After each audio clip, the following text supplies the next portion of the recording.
Bonjour et bienvenue à Horror Podcast Québec et bienvenue à un film qui me tient fucking à cœur.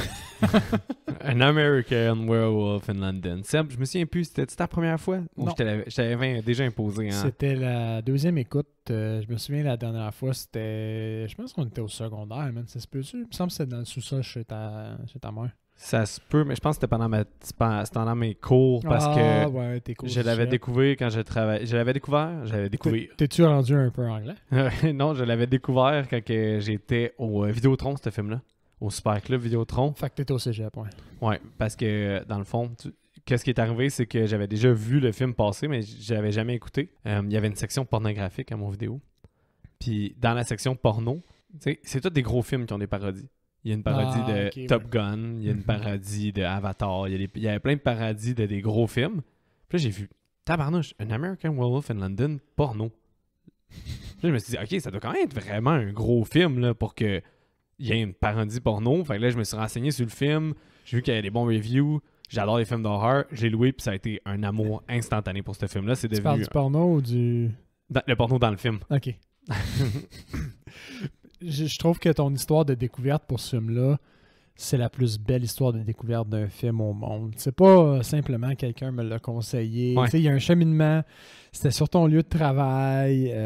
T'avais accès à la section plus trash, la section 3X. Puis t'as comme fait un reverse au fond. Reverse engineering. Un reverse engineering, un genre de review de comme « Oh Chris, ce film-là est culte parce qu'il y a une parodie porno, tu sais. » Non, mais C'est incroyable ton cheminement. Mettons, on a parlé récemment de Stakeland. Ouais. Ben, il n'y aura pas de parodie porno de Stakeland. Là. C'est un film Personne bas connaît budget. ça. Il n'y a pas d'intérêt. Fait que le fait qu'il y ait une parodie porno m'indiquait qu'il y avait un certain cult following puis une certaine... Puis tu sais, surtout que la parodie porno elle avait l'air quand même récente. Là. Fait qu'elle a sûrement été faite une vingtaine d'années, trentaine après le film. Là. Mm-hmm. Mais j'ai pas écouté la parodie porno. Ah.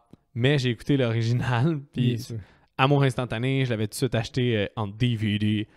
Parce qu'en plus, il y avait comme une promotion là, souvent... à l'Halloween, on avait des films d'horreur d'Halloween qui étaient moins chers. Puis là, lui, j'avais acheté 6,99$. Là, puis j'étais bien content. Mais, fait que Seb, qu'est-ce que t'en penses de ce film-là? 12$ à cette heure. Ouais, c'est ça, avec l'inflation. Maudite inflation, on n'arrête pas d'en parler. J'ai adoré ce film-là. Moi, c'était la deuxième écoute. Bon, mais assez distante de la première, que j'avais une vague idée de où ça s'en allait, mais dans le détail, je m'en souvenais pas tant que ça, là, ce qui fait que ça aurait pu valoir pour une première écoute, c'est tout comme. J'ai vraiment aimé ce film-là. Il est le fun à regarder, il est juste assez court. 1h37. Tu sais, j'aurais peut-être pris un 15 de plus, mais en même temps, avec la tangente qu'ils ont pris, le niveau d'intensité qu'ils ont choisi d'aller chercher, 1h37, c'était parfait. Ouais. C'est juste parfait. Une bonne mise en place. Très peu de personnages, tu sais, puis on se lance pas dans la découverte de trop de personnages, trop de lore non plus sur la bête. Juste assez pour te garder un petit peu attentif puis faire en sorte que les personnages cheminent, veut pas. Ouais. Là. Fait que non, il est particulièrement bien balancé, le fun, court, intense à souhait. Intense à souhait. Bonne trame sonore, un peu de CCR. Ben oui. T'as-tu remarqué la trame sonore, une particularité? Ou pas nécessairement? C'est toutes des tunes de lune. Ouais, ok, j'étais pas sûr aussi. Oui. Je pense que la première fois, je ne l'avais pas remarqué, mais cette fois-ci, c'était très, très, très évident. Toi, tu l'as écouté sur Tubi, je pense? Ouais. Est-ce que la qualité d'image était bonne? Excellente. Puis Tubi, honnêtement, je sais pas si c'est à cause que j'ai fait un paquet de pauses durant mon écoute, parce que bizarrement, j'ai fait un paquet de pauses sur une écoute d'1h30. Demandez-moi pas ce qui s'est passé. Mais j'ai même pas eu d'annonce.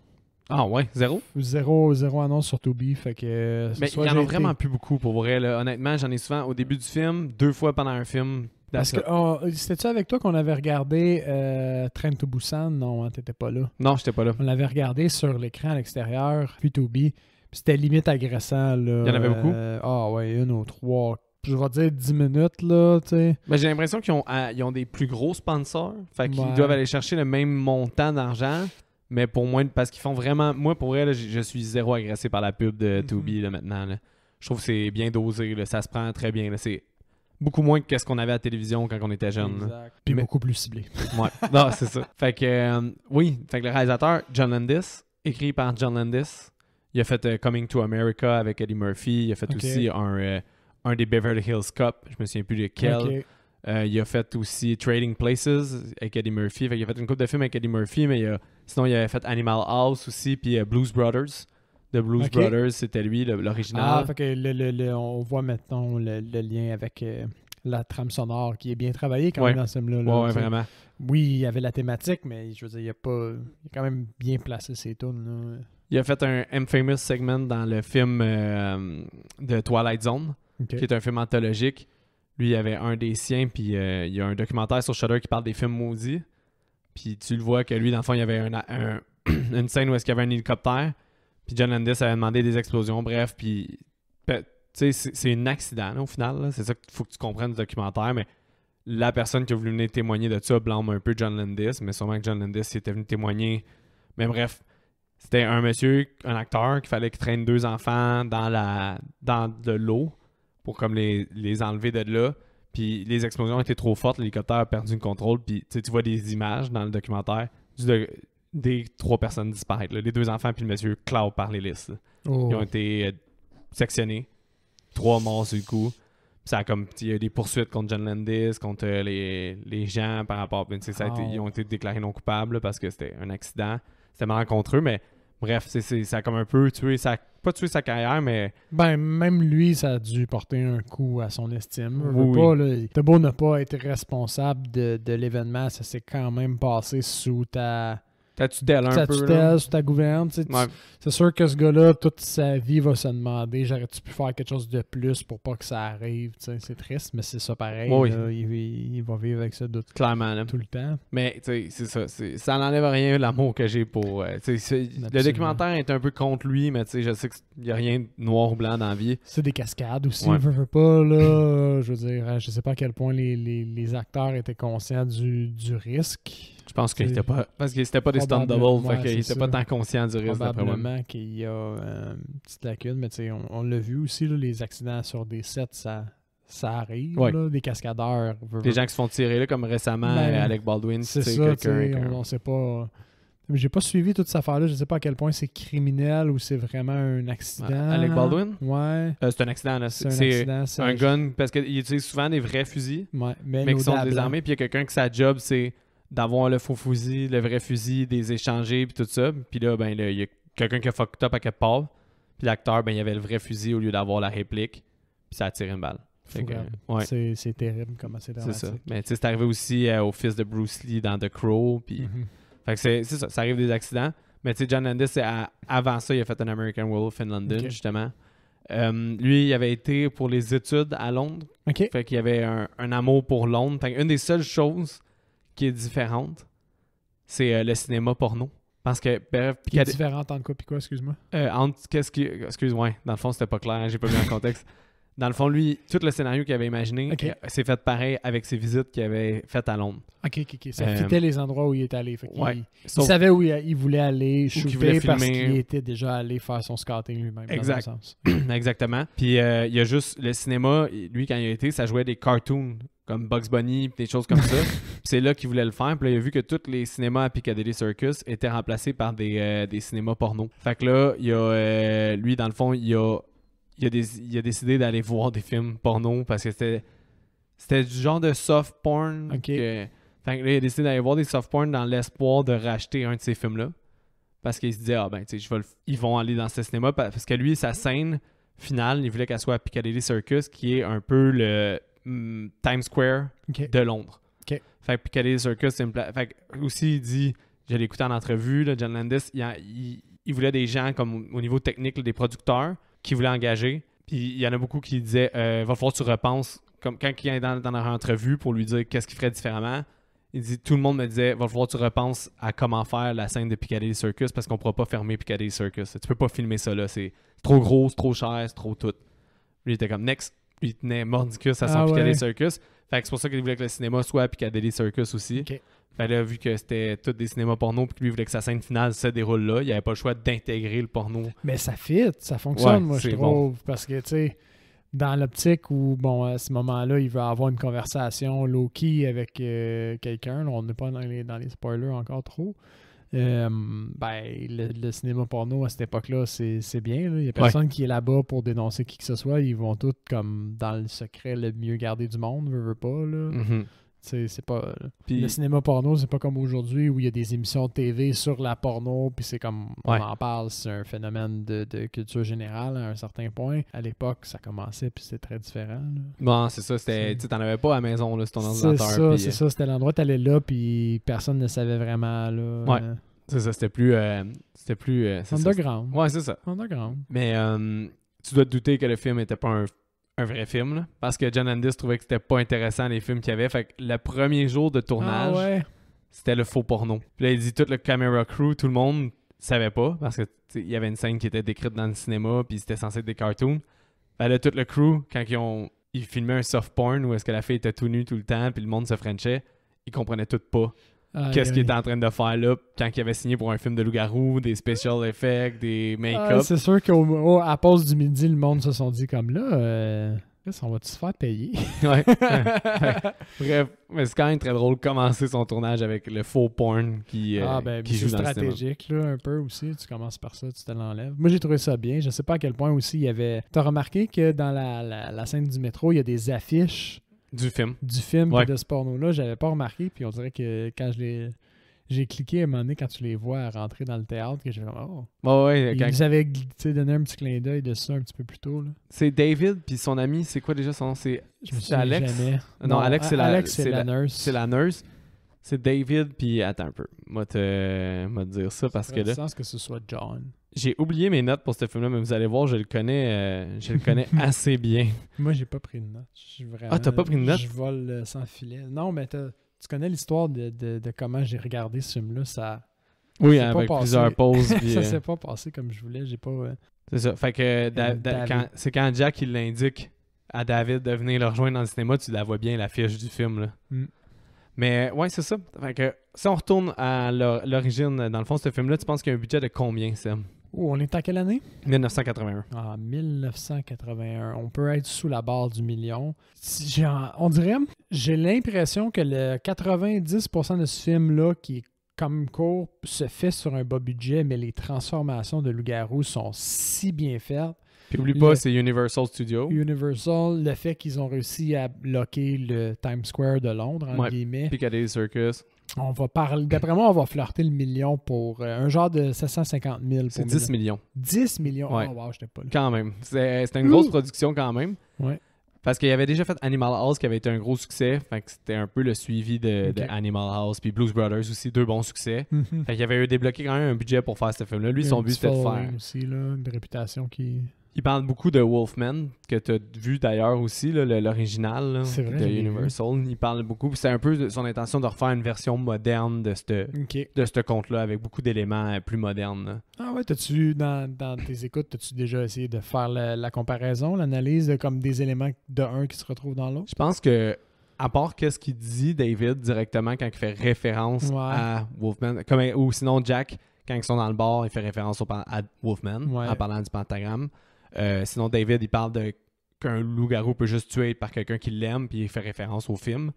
Puis, à un moment donné, dans le cinéma, ils font encore référence à The Undead avec le Curse, puis tout ça, puis The Wolfman. Fait que je pense que les liens sont dits qu'on doit trouver. C'est pas des références ou des scènes analogiques un peu, là. C'est pas vraiment ça. C'est ça. Là, je vais faire une petite parenthèse, parce que ça, le sait, mais les auditeurs, vous ne savez pas.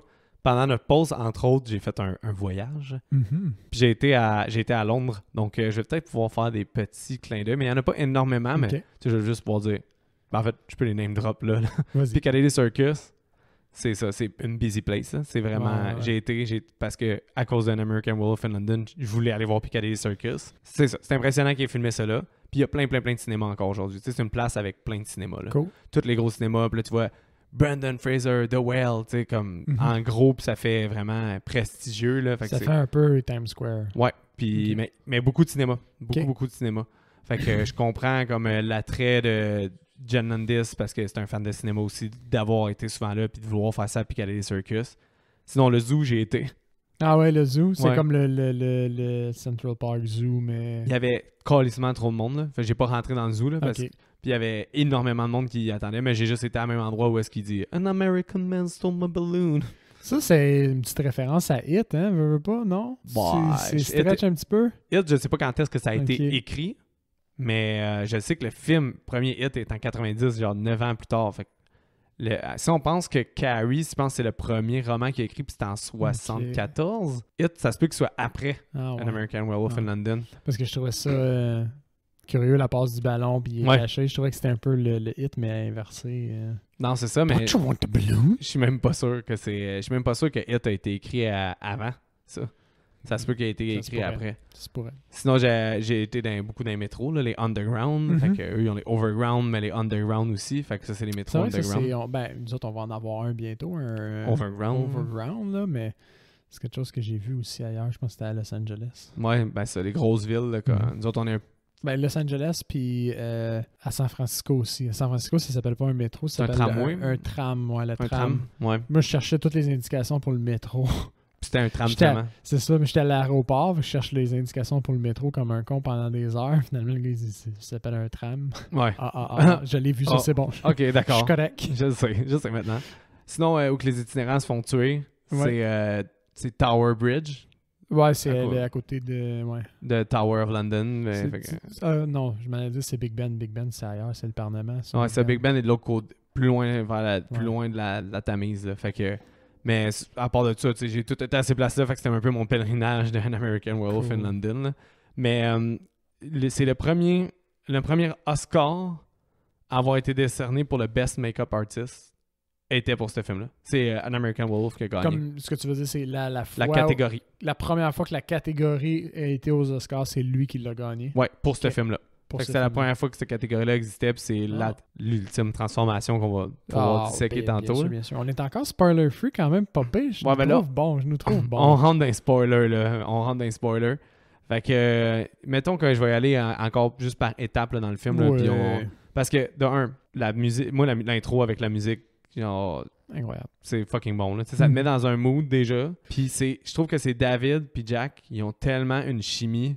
Oui, oui. Tu crois... Parce que tu te dis ces deux gars-là se connaissent depuis des années. Tu y crois. Tu le sens, ouais. C'est ça, tu y crois, ils s'écœurent, ils se parlent comme deux caves là, qui enregistrent des podcasts, mettons, là, qui se niaisent, puis qui... Mais c'est qu'ils s'entendent tellement bien. C'est ça, ils se prennent pas trop au sérieux, tu sais. D'abord, il y a beaucoup d'improvisation parce que, je sais pas, mais c'est rare dans un film que je sens autant la chimie, puis autant comme... Ouais, oui. Que c'est croyable, que j'y crois là, à leur amitié. Puis j'ai l'impression qu'on dirait que ils ont choisi ces deux acteurs-là parce qu'ils se connaissaient déjà, ça faisait 10 ans. Là. C'est ça, ça se pourrait. Ça se pourrait, mais je sais pas, j'ai pas vu ça nulle part. J'ai écouté toutes les entrevues là, de j'ai acheté le Blu-ray Scream Factory, puis ça n'a jamais été dit. C'est pas mentionné qu'ils se connaissaient. Mais moi, je trouve que c'est la grosse force de ce film-là. Là. Les échanges entre David et Jack sont tellement... Parce que, encore une fois, on est dans la zone spoiler, mais même plus tard, quand Jack est un cadavre, on dirait que t'es encore attaché à lui, t'es comme tout le temps content de le voir, puis lui, il est content d'être là quand même. Ben, le meilleur exemple de ça, mettons qu'on skip un peu, c'est sa première apparition à l'hôpital. Oui. Là, ça, c'est du maquillage de malade dans la tête, là. Mais c'est que, tu sais, il parle, puis là, il y a tout la joue déchirée, puis il est tout ouvert parce qu'il est décédé. Puis il parle à David dans l'hôpital. Puis il dit... première affaire qu'il dit, c'est pas genre « Oh my God, tu sais, il demande une toast. » Puis après ça, il dit « Hey, il y avait plein de monde dans mes funérailles. » Puis là, il dit « Même une telle était là. » Puis il nomme le nom de la fille, puis il dit « Peux-tu croire qu'elle a couché avec tel gars? » Puis là, les deux... Ils sont tellement amis que David... Même dans l'outre-monde, genre, faut qu'il patine. Ouais, mais lui, c'est qu'il est juste pas capable de passer outre le fait que lui, il est mort devant lui.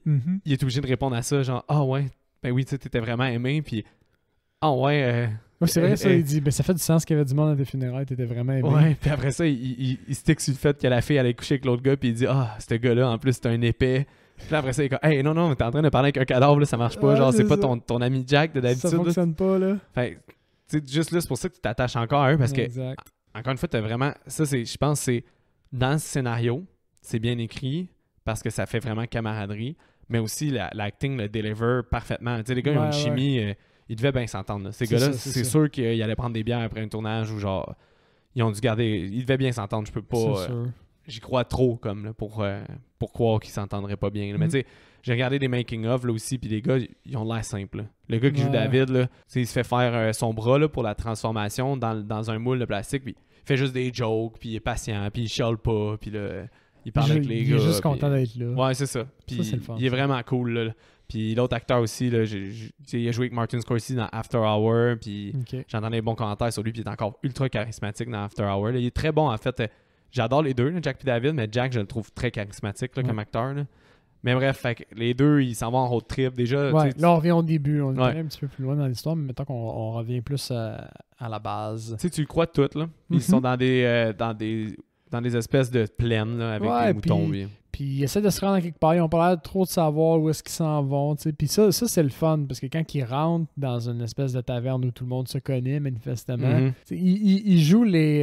The Slaughtered Lamb. The Slaughtered Lamb. Ils font des jokes aussi sur genre, mais qu'est-ce qui a tué le mouton? Ouais. Mais ça, d'ailleurs, John Landis, il dit, c'est effectivement, les gars, ils commencent, puis la scène d'ouverture, ta première image que tu as autre que de tes personnages, c'est eux avec des moutons.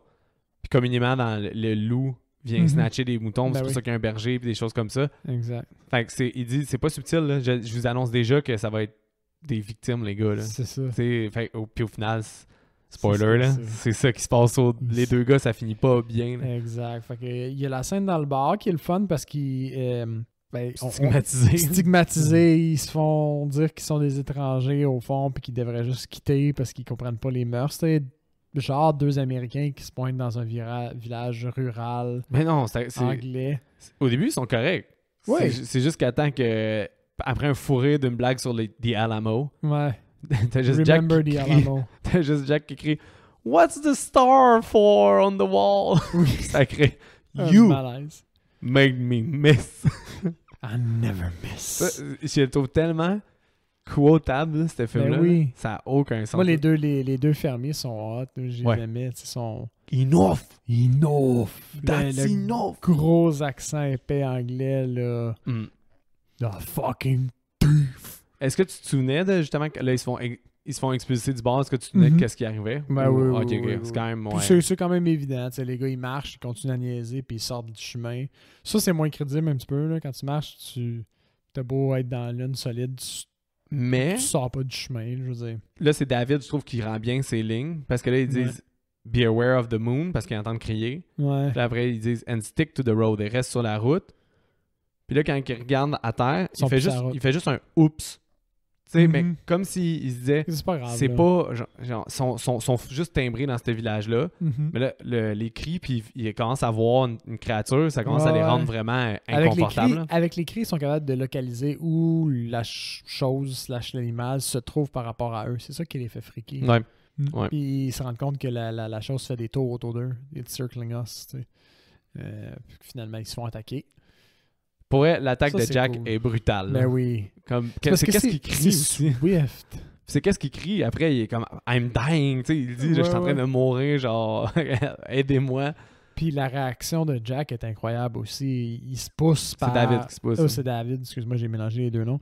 David se pousse par peur. Puis maintenant, il réalise « Ah, si, je suis en train de laisser mon meilleur ami en arrière. Tu sais, je vais aller l'aider. » Puis il fait demi-tour. Tu sais, c'est super... Je trouvais que c'était super crédible comme réaction dans le genre. J'ai une réaction sur le moment, puis on dirait que je réfléchis à mon action, puis je veux corriger, tu sais. Bon, ça file humain. Comme, tu sais jamais comment tu réagis en situation de crise.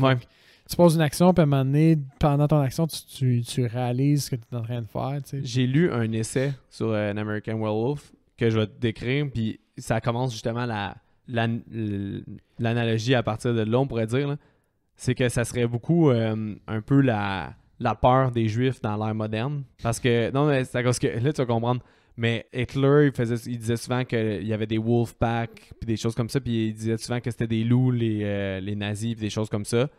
La scène de rêve, c'est confirmé qu'ils sont juifs, la famille, parce qu'il y a le chandelier qui est de la culture juive, puis ils se font attaquer par des zombies, loups-garous. Des loups-garous nazis. Ça, c'est incroyable. Puis c'est un peu comme le guilt de David de ne pas avoir comme aidé son autre ami pendant que lui se faisait massacrer par les loups. Fait que le guilt un peu de certaines personnes qui ont survécu à l'Holocauste. Fait qu'il y a comme des gens qui disent que ils savent pas si John Landis a fait ça intentionnellement, mais qui ont l'impression que c'est un sous-texte qui quand même présent Ben, dans le film. Tu sais, le rêve est assez straightforward à interpréter au niveau de son regret, mettons, là, puis de sa culpabilité. Mhm. C'est sûr que les indices sont quand même assez flagrants au niveau du chandelier. Moi, je l'avais pas vu, mais à ce que tu le dis, tu sais... J'ai pas vu moi non plus. En réécoutant, je l'ai Mais vu. je veux dire, les loups-garous nazis, c'est soit extrêmement drôle, juste comme idée, soit, extrêmement drôle. Dans une certaine mesure, on s'entend, dans un certain cas. C'est sous-grenu, là. C'est comme fucké. C'est soudain. Ouais. Mais le fait que si c'est une famille juive, le sous-texte n'est pas trop loin non plus à aller chercher. Fait que comme Ça pourrait faire du sens. Pour vrai. Quand tu as commencé, je m'en allais rire un peu de l'analogie qui était faite dans genre, c'est de la suranalyse, mais Non. peut-être pas tant au fond. Puis tu sais, parce que là, en fait, là, il y a une attaque, David, il se fait mordre, mais les villageois tuent le loup-garou avant que David puisse mourir. Oui, parce qu'eux autres aussi, ils sont un groupe, puis ils ont l'impression qu'ils prennent une décision de groupe, entre guillemets, mais tu sais, ils ont un peu de regret de les avoir envoyés, sachant ce qui se cache à l'extérieur. Exact. La raison pour laquelle ce bar-là était plein cette soirée-là, c'est parce qu'ils voulaient pas mourir. Ouais, c'est ça. Ils étaient tous très conscients de ça. Du danger. Fait qu'ils sortent en fait tout le village pour aller essayer de les aider parce qu'ils ont des regrets. Puis finalement, ils finissent par tuer l'homme-loup. Puis là, David, c'est ça, il s'en va se faire hospitaliser à Londres. Puis là où est-ce que je voulais en venir, c'est que la nurse Alex, quand elle était avec son ami, elle dit I think he's from New York. Puis elle a dit no, I think he's a Jew. Puis là, elle dit qu'elle a regardé. Fait que tu sais, ils mettent l'emphase sur aussi son appartenance à la communauté juive. Puis... Finalement, c'est juste qu'il est circonscrit, mais pour être juif pour vrai. Ouais. Puis tu sais, c'est comme un peu stretch quand le gars, quand il dit son analyse, c'est qu'il dit que c'est un peu stretch. Comme, tu sais, elle dit il est de New York, mais non, il est juif. Tu sais, ça n'a pas rapport qu'elle dise ça à ce moment-là. Fait bref, c'est un peu ça qui était dans l'analyse. Les scènes d'hôpital sont souvent sacrées pour voir le lien entre Alex et David. Moi, j'ai trouvé ça bien. Ça nous permet de nous apporter le docteur aussi. Puis son cheminement qui est pas accessoire au film, mais comme j'ai trouvé correct. S'il y avait une scène de plus, ça aurait peut-être scène de plus, c'est ça que je m'allais dire. S'il prenait juste un petit peu plus de place, j'aurais pas aimé ça. Ouais, je suis d'accord. Il est juste assez présent et accessoire en même temps, tu sais, crédible, là, qui prend soin, il veut prendre soin de son patient puis qui réalise qu'il y a anguille sous roche, que ce soit une créature réelle, ce qu'il croit lui pas beaucoup, ou une espèce de démence au fond. Il est comme motivé par le bien-être de son patient, puis ça, je trouve ça crédible dans une certaine mesure. Fait que j'ai aimé ça. Bon, la nurse, dans la vraie vie, elle se serait quand même mis dans la merde à coucher avec un de ses patients. Là. Ouais, fort probable que peut-être que les codes déontologiques sont arrivés un peu après. À cause de ça, peut-être. Mais la dernière fois, c'est arrivé ici, il y a du monde qui sont morts. Mais ça l'aide quand même à croire en leur amour, un peu ces scènes-là. Puis c'est parsemé de séquences de rêve où est-ce que David est connu, qui sont nice. Celle où il est connu, puis il se voit lui-même dans le lit d'hôpital, puis après ça, il y a comme juste sa face super iconique, là, qui est totalement inutile. Là. Mais c'est vraiment hot. Puis jusqu'à temps qu'on arrive au troisième rêve. Les nazis. Les nazis loups. Cette scène-là, comment t'as trouvé? Incroyable. Ouais, hein? Incroyable parce qu'elle surprend. Il y a comme une espèce de gradient de n'importe quoi. Là. Puis bon, on t'a établi déjà qu'il rêve, tu sais, parce qu'il y a eu des séquences avant. Fait que t'es pas surpris quand tu le vois. Puis en même temps, il parlait qu'ils allaient le décharger de l'hôpital. Fait que quand tu le vois dans sa famille, tu te dis, OK, ben finalement, le film se passera peut-être pas à Londres. Il est retourné dans sa famille. C'est correct. Fait que quand la porte ouvre puis qu'il y a les nazis, loups-garous qui se mettent à mitrailler tout. Puis ils font... j'ai pas la scène... complètement détaillé en tête, là, mais ils ont des couteaux, ils coupent des gorges, ils détruisent... Ben, ils fusillent tout le monde. Ils fusillent tout le monde, mais ils fusillent tout aussi. Là. Ils font juste tirer dans une fenêtre juste pour la casser. Ils cassent la TV. Ils crissent en feu le salon. Puis c'est à la fin qu'ils tranchent la gorge à David, puis ça le réveille. Exact, puis c'est n'importe quoi. Ah oui, puis le rêve dans le rêve, c'est quoi? C'est une nurse? Ouais, c'est Alex qui se fait... C'est Alex qui se fait trancher la gorge après par un autre... Elle se fait trancher la gorge? Non, poignarder dans le ventre. Elle se fait poignarder dans le ventre par un autre, au fond. Loup-garou Nazou. Loup-garou Nazilou. Le nazi loup-garou. Parce que c'est ça, au final, David, tu sais pas qu'il rêve encore. Puis là, quand il se réveille dans sa chambre, ben, quand elle tasse le rideau pour le réveiller, ben, il y a un nazi-loup en arrière, puis un nazi-loup-garou plus, qui la poignarde. Exact. Encore avec le cri super agressif, là, David se réveille, puis il est comme « What the fuck? » C'est à ce moment-là qu'il commence à questionner sa propre sanité d'esprit. Ouais, il pense qu'il n'est pas sain d'esprit. Mais il finit par quitter l'hôpital avec Alex. les deux couchent ensemble à son arrivée à son flat. Lui est dans une forme incroyable, au fond. Là. Il dit qu'il s'est jamais aussi bien senti. On a passé un petit peu par-dessus les interactions avec Jack parce qu'on en avait déjà parlé, là, mais il est zombie. Puis il voit son ami zombie. À l'hôpital, ouais. l'hôpital, c'est quand même important là, parce qu'il dit qu'il va devoir s'enlever la vie. Ouais, il explique qu'il faut qu'il se suicide. Parce qu'il dit, moi, je suis pogné à être avec les undead. À cause que tu m'as tué. Je suis dans les limbes. Puis je suis dans le curse, ouais. Je suis pas au paradis, je suis pas en enfer. Je suis comme je suis au milieu. Puis il dit, c'est fucking boring de parler avec des cadavres. Puis genre, comme, fais quelque chose. Il est un peu selfish. Il est un peu selfish. Non, parce qu'il pense aux autres qui vont être pognés là aussi. Parce que lui, il dit que t'es le dernier loup-garou. Puis when the line is broken, quand le curse va être fini, puis tu vas mourir, on va tous pouvoir cheminer. Là, exact. Fait que ça, c'est la première interaction, effectivement. Mais quand il retourne, il fait l'amour avec la nurse, il se réveille, puis il y a une deuxième interaction avec Jack, que là, il est rendu pas mal plus pourri. Pourri, ouais. Il dit encore, basically, les mêmes choses. Ouais, il dit... mais il l'avertit cette fois-ci. Il dit, tu sais que tu vas te transformer demain. Ouais, c'est ça. Comme, il va avoir des conséquences. Tu as encore le temps de t'enlever la vie. Mais c'est la façon qu'il dit. Il dit tellement, je veux dire, candidement. Faut que tu t'enlèves la vie. Tu sais...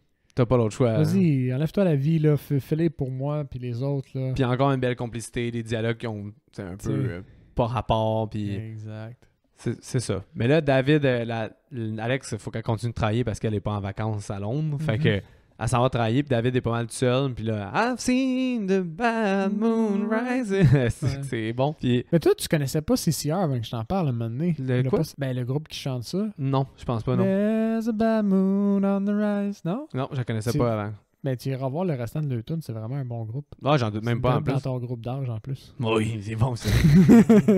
Mais, t'as-tu remarqué, je sais pas, je te lance la perche, là. Pourquoi il y a autant d'affaires de Disney dans son appartement à Alex? Oh, bonne question. Tu as 2 Mickey Mouse, une Minnie Mouse, un Daffy Duck.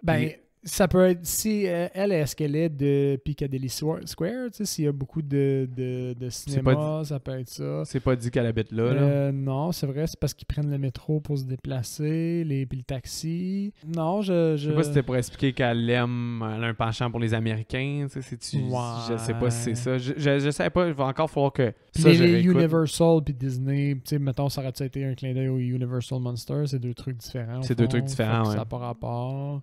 Je chemine, là, je sais pas. Bref, si t'avais eu quelque chose de spontané que t'aurais dit, ben oui, c'est telle chose. C'est peut-être...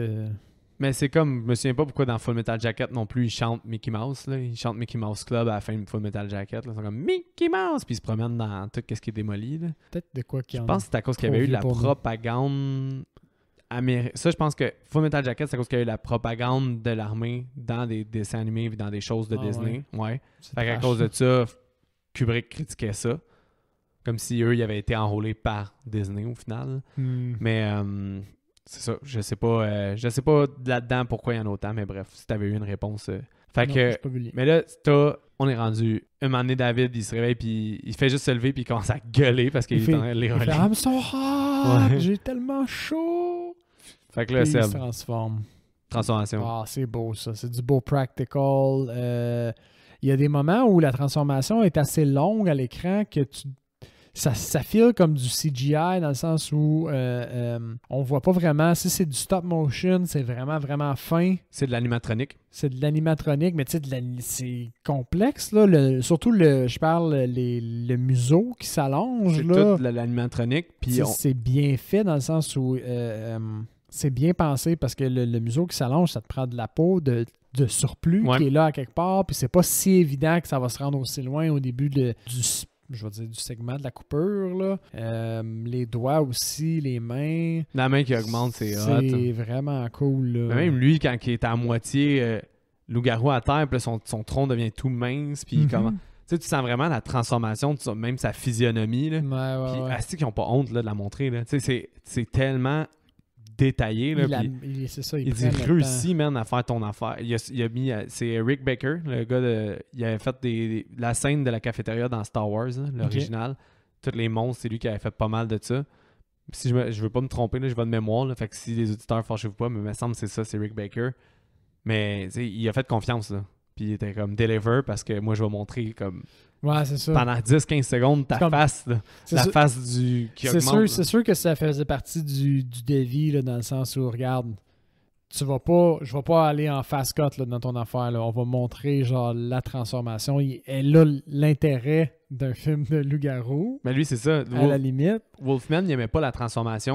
Puis ton but, c'était de faire la meilleure transformation ever. C'est ça. Puis il a donné de l'argent en plus. Là. Il a dit, vous avez besoin de plus de temps? Faites-le. Puis il a donné plus d'argent. Parce qu'il dit, d'habitude, c'est ça qu'on n'a pas. C'est ça qu'il disait les gars de maquillage.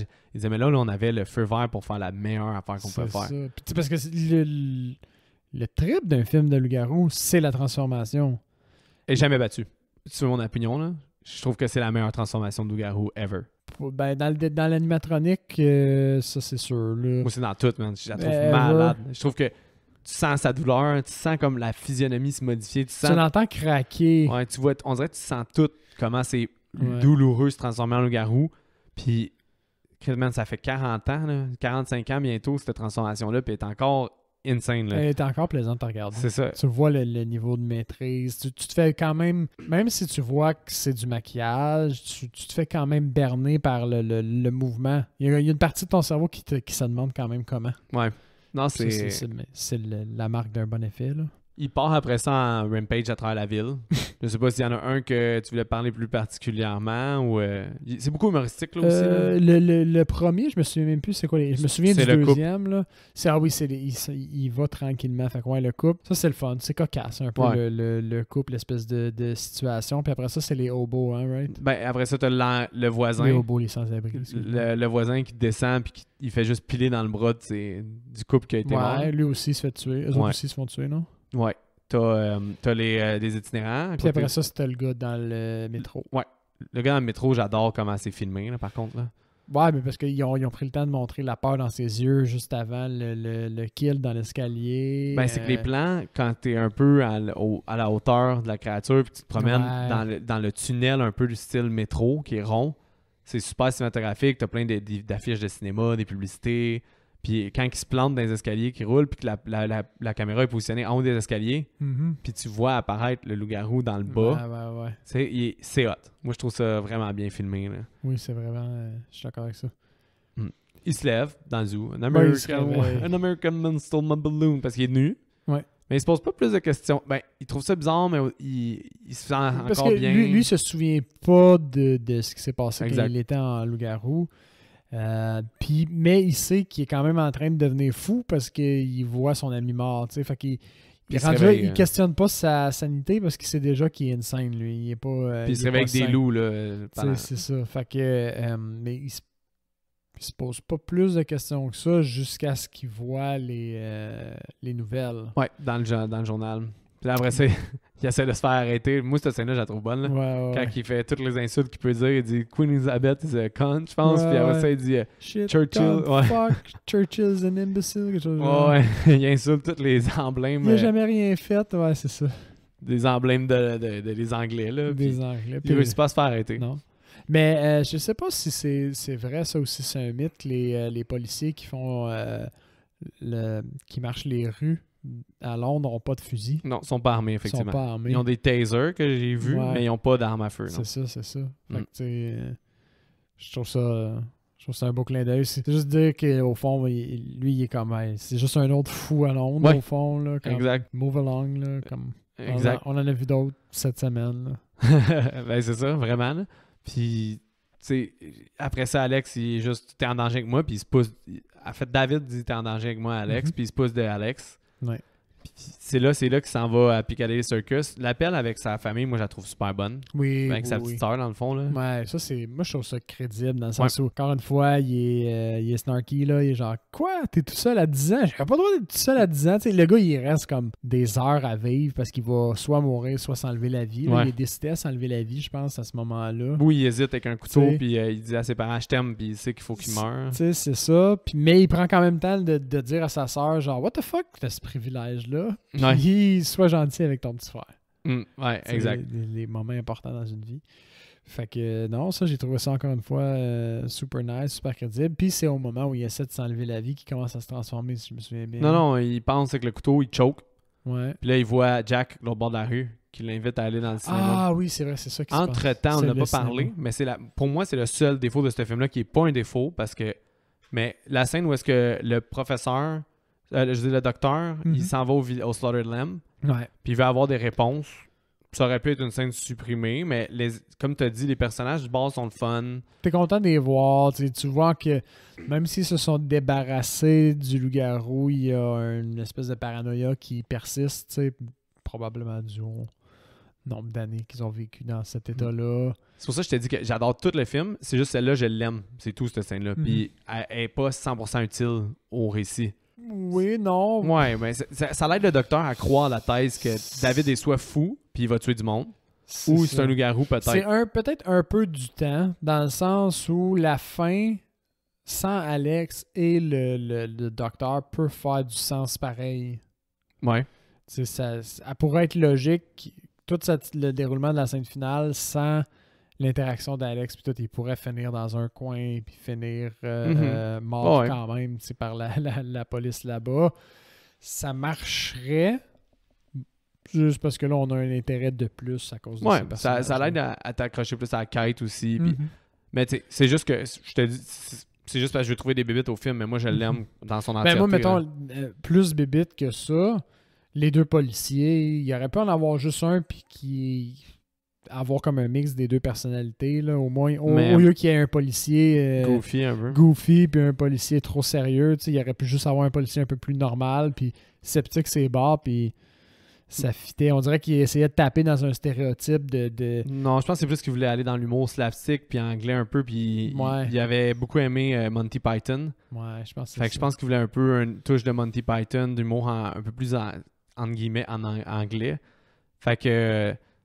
Mais oui, je peux comprendre. Mais bref, David, après ça, il s'en va dans la scène du porno. Là, basically, il dit, je te l'avais dit. Comme, il dit, David lui dit, si t'étais vivant, tu me dirais sûrement, je te l'aurais dit, ou quelque chose comme ça. Puis là, il se niaise un peu.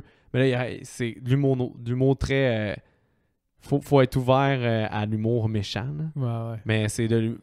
Basically, il se fait donner des conseils par tous les autres undead de comment mourir. Toutes les personnes qu'il a tuées la veille. Ouais. Il donne des trucs comment s'enlever la vie, puis genre, tu vois, tu me fais vivre le calvaire, au fond. T'as le petit couple qui est juste trop enjoué, au fond, de dire, mais tu pourrais prendre des pilules! Ouais, des fusils, des choses. Des fusils, ils sont full proactifs dans la recherche de la solution. Mais moi, qu'est-ce qui me ferait, c'est quand David il dit, je pourrais peut-être me pendre, puis là, il dit, ben non, il dit, si tu te rates, ça va te faire mal, and you'll choke to death. Là, c'est comme, l'objectif, c'est qu'il meurt, mais là, il dit, guys, genre, c'est mon ami, pouvez-vous être comme doux avec lui? Genre, j'aimerais ça qu'il meure paisiblement. Parce que là, il est rendu quasiment un squelette, là, Jack, à ce stade-là. Il est bien avancé comme cadavre. Mais moi, une des jokes qui m'a le plus fait rire ever dans un film, c'est le porno. Ah, le gars qui rentre puis qui fait comme « Tu couches avec ma femme? » Non! Fait que la fille, d'accord. Non, mais c'est la fille, elle dit « Je te connais même pas, t'es pas ma femme. » Puis il fait « Oh, sorry. » Puis il fait juste sortir. Puis là, la tune elle continue, puis il continue à se frencher comme si de rien n'était. Ouais. C'est vraiment tellement... C'est stupide. Random pis stupide. Ça m'a tellement pris au dépourvu quand j'ai vu ce film-là pour la première fois. Là. J'étais crampé. Puis encore une fois, à chaque fois, là, je connais trop cette joke-là. Fait que j'arrive moins, là, mais j'ai toujours un gros sourire dans la face quand ça arrive. Là. C'est vrai puis l'écouter quelqu'un d'autre, t'es juste genre... Tu veux voir sa réaction parce que ça sort complètement du pacing du film. Là. Puis ça dépend du focus de la personne. S'il est plus focus sur le personnage, puis moins sur cette phrase-là, elle peut passer complètement sous silence, cette blague-là. Ben, comme... ils mettent quand même toute l'attention sur le film. Là. Tu vois plus David. Oui, je sais, mais comme... tu pourrais penser tellement à autre chose à ce moment-là. Oui, parce que c'est overwhelming. Là, mais il réussit pas à se suicider. Il se transforme dans la salle de cinéma. Puis là, il fait un massacre dans la salle. Puis là, tu sais, Sam, puis les auditeurs, vous savez, mon penchant pour des fins batshit crazy. C'est probablement une des premières fois qu'ils ont fait une fin aussi batshit crazy. Là. Yes. C'est quand même assez insane. Ben, first, ils sont à Piccadilly Circus, puis ça, John Landis était fucking fier parce qu'il a dit « J'avais tellement hâte de l'écouter à Londres pour que le monde capote que ça se passe à Piccadilly Circus. » T'as les bus 2 étages, du monde qui tombe par les bus. 8 personnes qui doivent fracasser des pare-brises. Pis... Ouais, non, il y a beaucoup de victimes qui sont pas celles du loup-garou dans cette scène-là. Il y a une victime du loup-garou. C'est ça. Le commissaire, il se fait couper la tête, le policier. Ouais.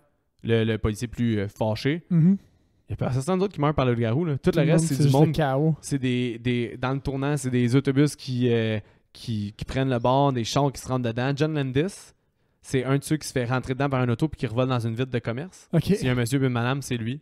parce qu'il a C'est dit bon, qu'il a déjà fait du stun, fait qu'il voulait être dans son film. Fait C'est drôle. il se fait rentrer dedans puis il revole dans une fenêtre. Ah, c'est bon. C'est un joli clin d'œil, ça. Ouais. C'est le fun quand les réalisateurs prennent le temps d'être dans le film. Ouais, puis c'est quand même drôle que, tu sais, exemple, Hitchcock, lui, il faisait juste rentrer dans un commerce, promener un chien, ou tu sais, avoir un bouquet de fleurs dans les mains puis traverser ou des choses. Lui, il se fait rentrer dedans par un char, là, c'est quand même pas pire. Là.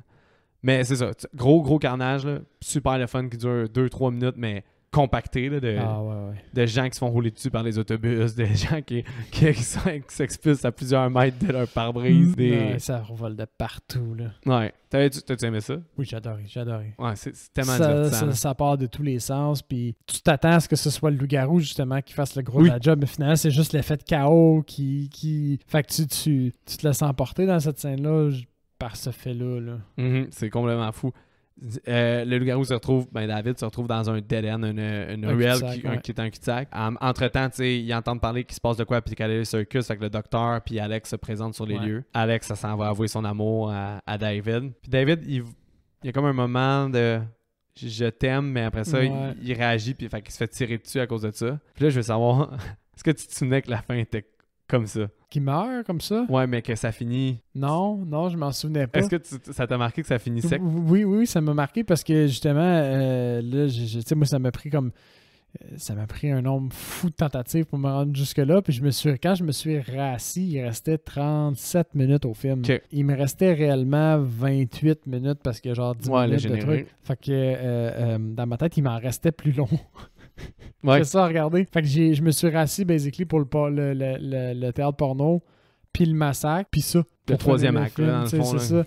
Fait que non, je trouvais que ça finissait sec. Tu sais, t'as pas de conclusion, t'as rien. Il fait juste, ils ont tué la créature, puis les humains ont gagné. Alex, ça pleure. David est mort à terre. Tu le vois cribler balle. Ouais. Puis là, la tonne a fait puis là,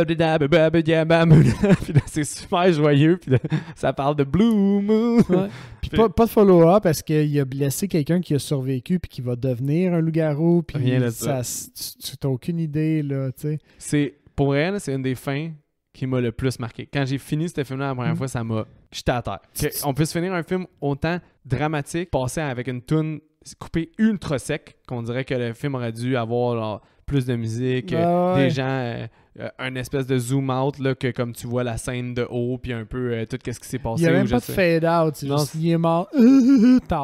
Ça coupe, le générique est là, la musique, c'est la musique qui est hyper joyeuse puis quasiment justement enfantine. Cette fin là est, moi pour vrai, je pense que c'est ma fin préférée dans le monde du cinéma. Là. Je l'aime vraiment beaucoup cette fin là. Genre, ça m'a l'impact que ça a eu sur moi quand j'ai vu ça m'a vraiment marqué. Là. Comment couper un film aussi sec que ça, là, c'était... Ça m'a comme touché. Ça m'a touché. Ouais. C'est si sec.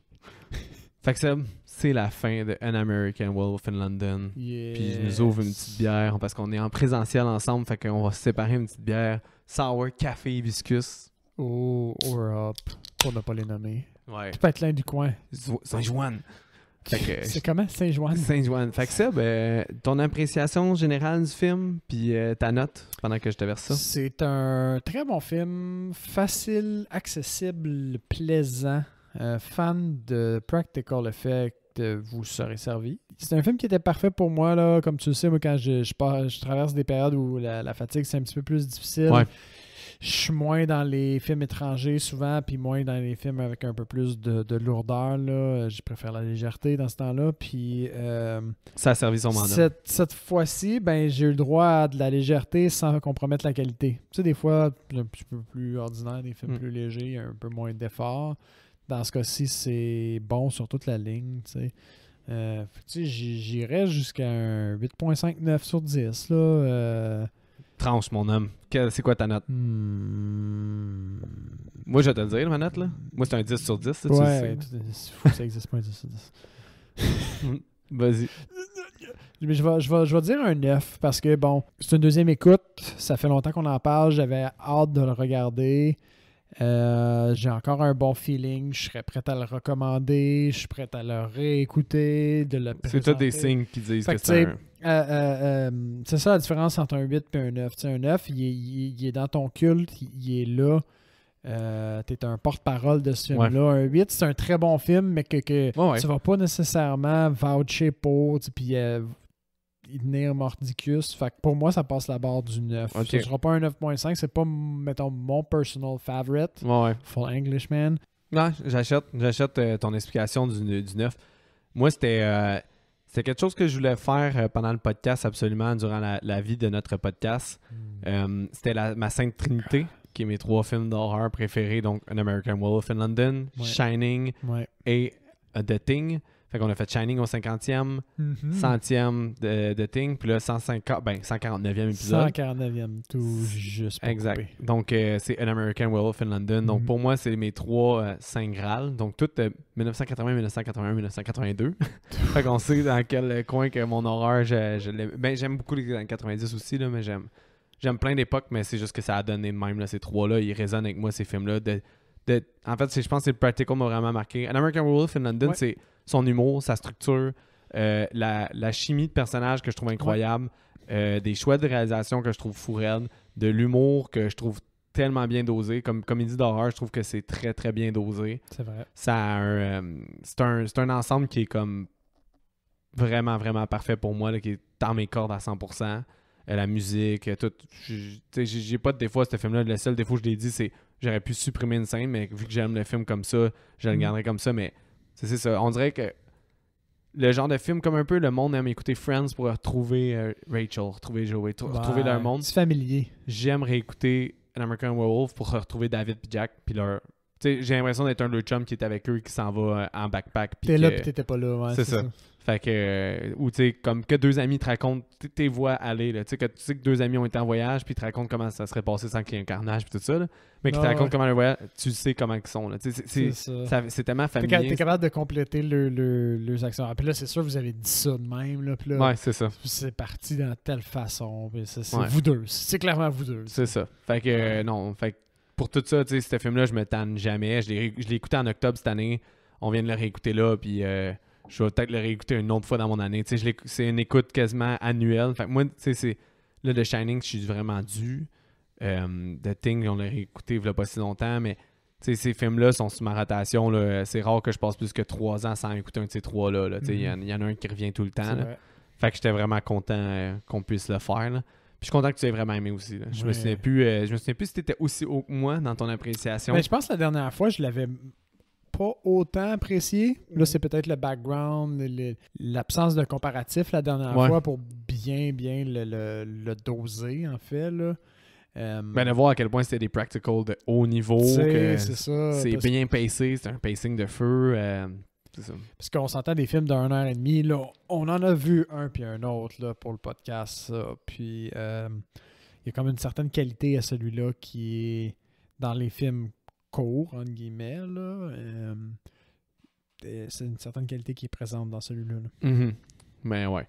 Fait que c'est ça. An American Werewolf in London. Le recast, j'ai eu excessivement de la misère. Ah ouais? J'en ai juste un. J'en ai 3, moi. J'ai mis le docteur. J'ai mis Donald Sutherland. Parce que... Oh, bien joué! Ouais, je trouvais que... Moi, j'ai Paul Newman. Paul Newman? Ouais. Nice. Mais moi, j'ai... Mettons, c'est un effet collatéral de mon recast, mais c'est... ça serait comme... Tous des Américains. Ah, tous des Américains, OK. Tous des Américains à Londres. Tous des Américains à Londres. OK. Fait que le Dr. Hirsch, moi, j'ai Paul Newman. OK. Puis c'est que les autres que t'as?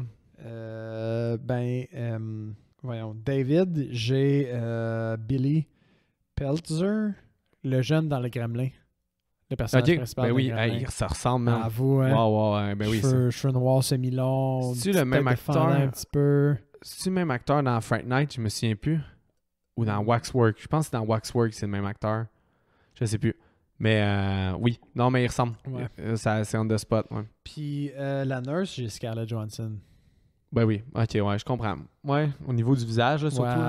Ouais, des traits... On l'a pas dit, là, mais la Madame Alex, là, la nurse est jolie. est très, très belle. Très, très belle fille. Tu sais, c'est le genre de fille que tu sais pourquoi David est amoureux d'elle.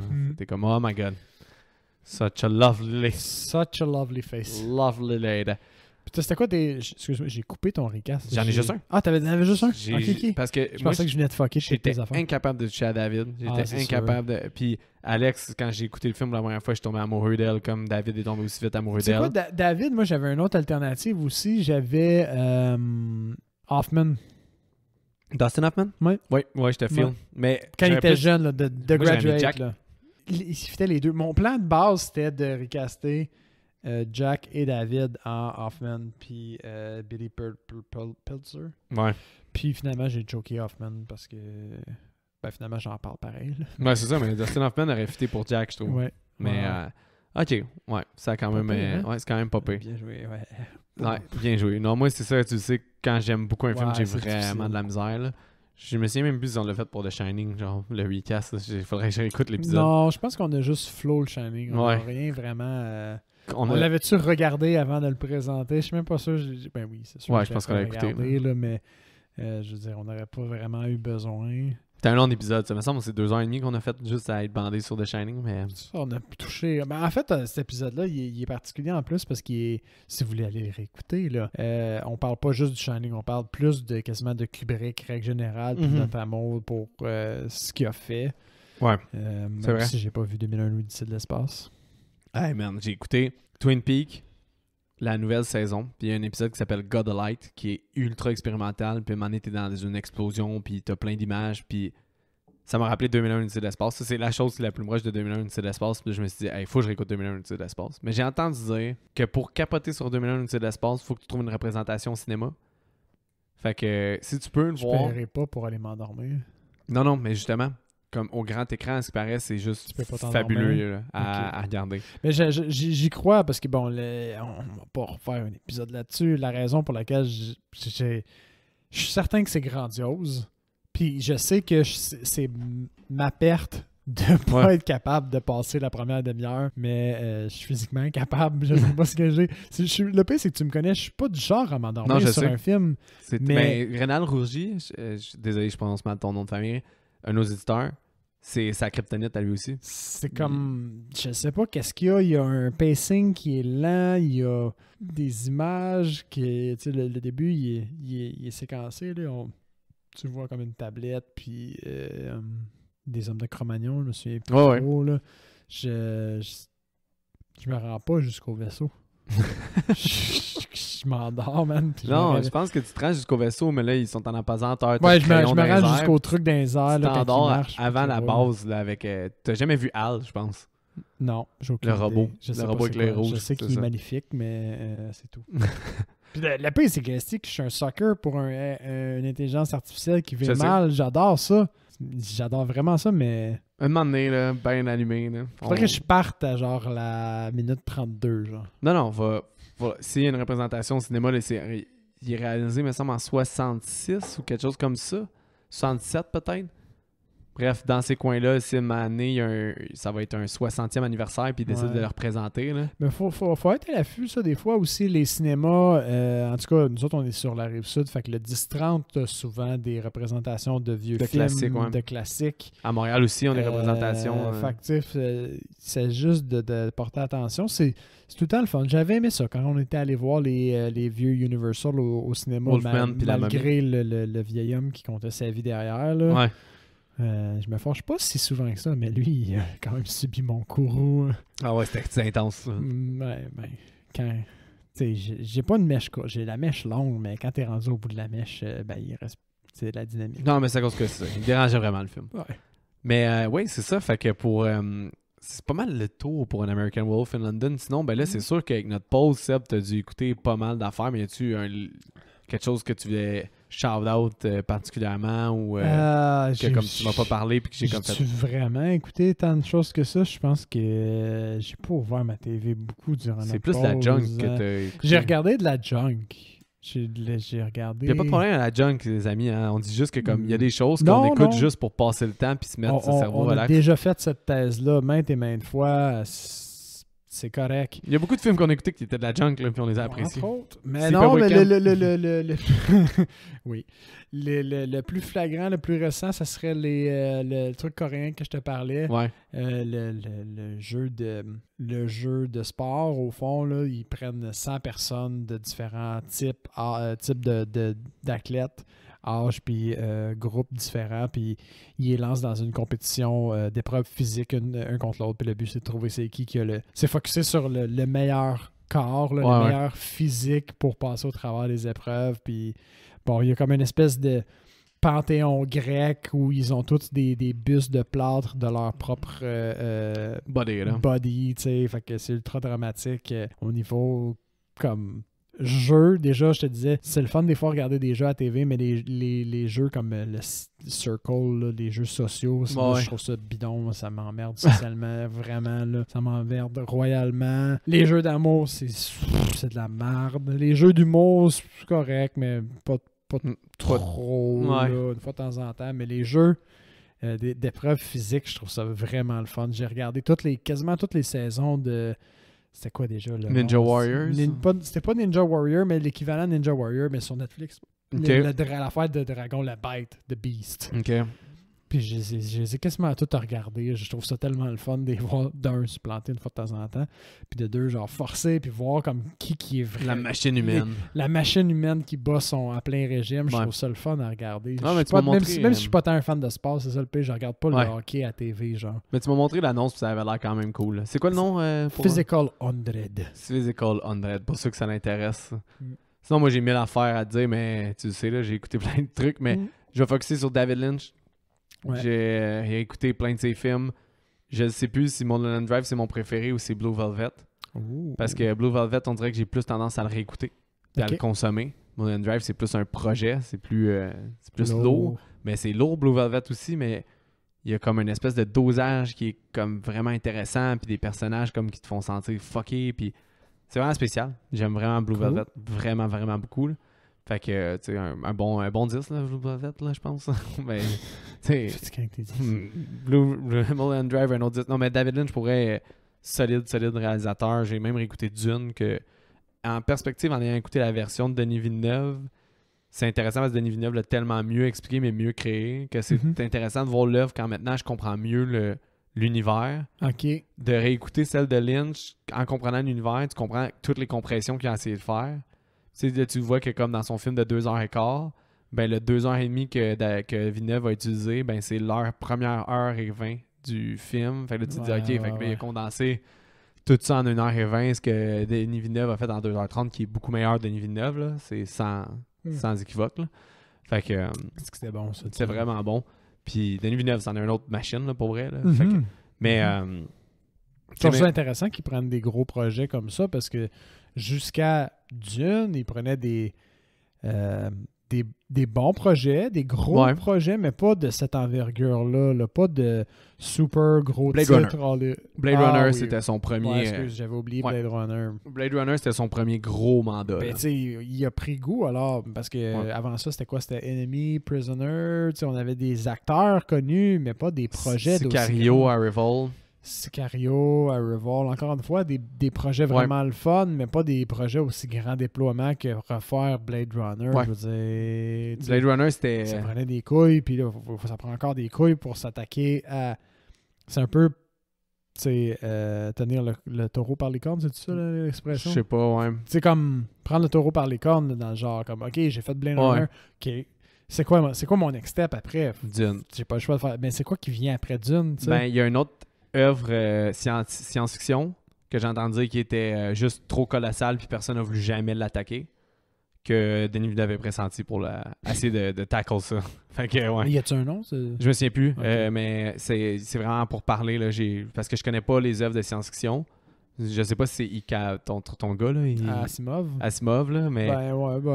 Mais ça dépend comment il attaque ça. C'est vraiment... Ça pourrait être pas pire parce qu'Asimov, il y a certains de ses livres que c'est des genres d'enquête policière plus. Ça serait le fun de le voir, parce que Villeneuve, il aime ça faire des puzzles. Oui. Puis la plupart, avec les règles, en tout cas dans les robots de il y a beaucoup de développement de personnages. Lui, c'est toujours un personnage masculin central qui est en quête de quelque chose. Fait que non, ça pourrait être le fun de le voir faire un take sur Asimov. Ça serait mieux que Fondation qui est sorti sur Apple, que j'ai pas vu, là, je bâche à l'aveuglette, mais... Je l'ai. C'est Rendez-vous with Rama. Ah, je connais pas. A team of astronauts are sent on a mission to explore a giant interstellar spaceship orbiting toward the sun, based on the novel of Arthur C. Clarke. Je pense que c'est lui qui a... Arthur C. Clarke, je pense que c'est lui qui a 2001. Ça se C'est peut-tu? lui qui a 2001 puis 1963, Big Brother. Là. Non, 1989, c'est Wells. C'est Will? Ouais, Ah, me semble. d'abord, c'est 2001, l'Odyssée de l'espace. C'est 2001, lui, ouais. C'est Arthur C. Mais bref, Clarke, supposément j'ai que mélangé Rendez-vous les with Rama, c'est une œuvre qui a longtemps été voulu être adaptée à l'écran, mais qu'elle n'a pas été. Il est aussi pour Cléopâtre, faire un nouveau film de Cléopâtre. OK. Puis Dune partie 2. Fait Dune partie 2, c'est rap, en cours de production Cléopâtre, puis en développement Rendez-vous with Rama. Pendant qu'il est quand même occupé, là. Ben, c'est que ça, c'est juste tu sais, juste ces 2 prochains projets, Cléopâtre, puis Rendez-vous with Rama, c'est des méga giga productions. Fait que ça va être des 200 millions, puis des affaires de même. Là. Fait que il est rendu to the top. Mais ouais, bref. C'est correct. C'est le fun de voir des Québécois Oui. rayonner à l'international. Ça rend fier. Mais tout ça pour dire que David Lynch, j'ai réécouté toute Twin Peaks pour écouter la dernière saison. Puis là, j'ai parlé, là, God of Light, que c'est 1 heure de série expérimentale, man. Que c'est... T'as juste 10 minutes qui est du Twin Peaks un peu, puis après ça devient du expérimental parce qu'il y a une espèce de monde parallèle là, qui appelle ça genre de Black Lodge, puis des choses comme ça. Puis là, il s'en va juste là-dedans, là, puis il fait des bugs d'image, il filme en noir et blanc à un moment donné, puis là, t'as l'explosion, puis après ça, t'as plein de couleurs multicolores pendant 6 minutes de ton temps d'antenne. 6 minutes de temps, c'est fucked up, puis après ça... t'as juste un monsieur, puis là, il est comme God of Light, puis là, il fait une distorsion dans sa voix, puis là, les personnages ont des distorsions, puis là, c'est cauchemardesque un peu, puis c'est quelque chose. On dirait que ça donne le goût d'aller genre sur YouTube juste voir la scène. Ouais, non, je te dis, on pourra le faire après, là. Je vais mettre God of Light, là, puis au pire, puis là, à la fin, il fait juste tout le temps prononcer qu'est-ce qu'il dit déjà, là. Un des gars, il fait juste dire... Il répète tout le temps les 6 mêmes phrases à répétition, puis ça fait comme endormir les gens, puis... Ça crée des estiques d'affaires chez le monde, puis c'est pendant, encore une fois, 5-6 minutes, c'est juste ça. Puis c'est une espèce de poème un peu abstrait. C'était genre, tabarnak, man. Qu'il ait pu se permettre ça, c'est incroyable. Ah. Qu'il y ait quelqu'un qui ait fait genre, ben David Lynch, on le laisse faire pendant 1 heure de temps. Ce qu'il veut. Dans notre show, genre, qui va passer à la TV, du David Lynch. C'est la Twin Peaks dernière saison, c'est le plus Lynch que Lynch a été. And that is very Lynch. C'est très Lynch. C'est le plus Lynch que Lynch a été pour le meilleur. C'est vraiment bon. C'est vraiment bon, mais je suis à 8 épisodes sur 18 ou 16, je me souviens plus. OK. Fait que, mais... il y a encore de l'espace. Ouais, puis la nuance avec toutes les 2 autres saisons de Twin Peaks, les 2 autres saisons de Twin Peaks, Lynch a réalisé sporadiquement des épisodes. Il n'y a pas de tout fait. Là, c'est tout Lynch. C'est les 16 épisodes, c'est tout Lynch. On l'a vu là, avec notamment Hunting of Blue Manor. Bly Manor et autres, que ça peut porter des résultats plus mitigés versus le vrai potentiel, disons, d'un réalisateur. Mais tu sais, la deuxième... Quand on passe dans des saisons, là, des multiples épisodes. La finale de Twin Peaks, dans des années 90, c'était David Lynch, puis c'était pendant une demi-heure, il était dans The Black Lodge. Puis c'était abstrait au bout. Super abstrait, tellement fâchant. Puis ça me fait capoter parce que je pense qu'il y a comme 10 millions d'auditeurs. Parce que avant, ça jouait juste à la télé. Puis il n'y avait pas de streaming après. Fait que le monde écoutait 10 millions. Imagine-toi, 10 millions de personnes le voient. Ils veulent la finale de leur série. David Lynch clôt toutes les timelines de ses personnages. Parce qu'il y a plein de personnages. Il le clôt dans les 15 premières minutes. Pendant une demi-heure, tu es dans une espèce d'univers parallèle. Puis c'est hyper abstrait. Pendant une demi-heure, puis 10 millions de personnes regardent ça. Ça me fait capoter. Fait que là, bref, il a décidé d'être genre, ben la dernière épisode, je fais ça pendant genre 18 épisodes. Puis en plus, ces séries sont faites comme sur à date, qu'est-ce que je vois, les parties sont faites pour être 2 ou 3 parties mixées ensemble.